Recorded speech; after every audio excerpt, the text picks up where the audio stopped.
I want you to know. Hi, it's Ryan Charles of the Lone Giants Daily. It's Thursday, March 10th, 2011, and it's 1 week from tip-off from the NCAA tournament. I can't wait for that. But before that comes, we got to talk some business. And today, I'm going to teach you about why it's important to have a buyer's agent in a real estate purchase. So those of you who know me know that I'm a straight shooter. I don't blow smoke. I call it like I see it. And the main reason I give for a buyer to use a buyer's agent in a purchase is because it's already paid for.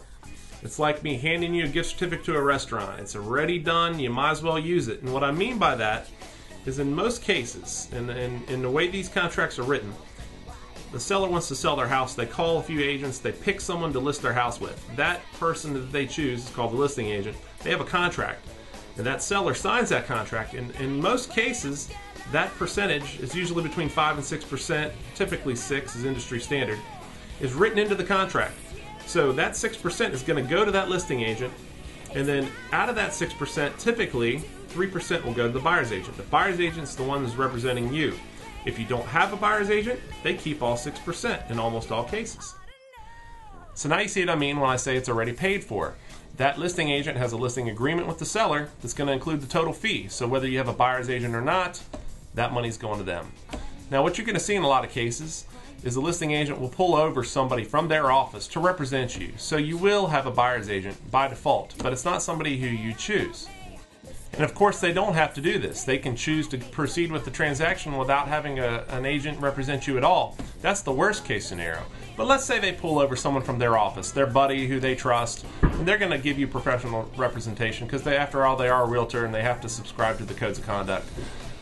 But what I challenge you to do is why not find your own realtor? Why not talk to your families, friends, co-workers? I can be a resource to you as well. Find your own realtor, someone who you mesh with, someone who's returning your calls promptly, someone who's hungry to help you find a house, someone who's a professional. I personally like working with full-time agents. I know there's a lot of part-time agents out there, nothing against those guys. But this is a crazy market, and I say if you're going to look to buy a house in this market, you should find somebody who's in the trenches every single day. So there you go, one of the biggest real estate myths debunked. I hear way too many people, intelligent people, say, I'm going to save 3% on this transaction because I'm not getting a buyer's agent. As you can see from what we just talked about by the way these contracts are written, the way these listing agreements are written, that money's already allocated, and that's just not going to be the case.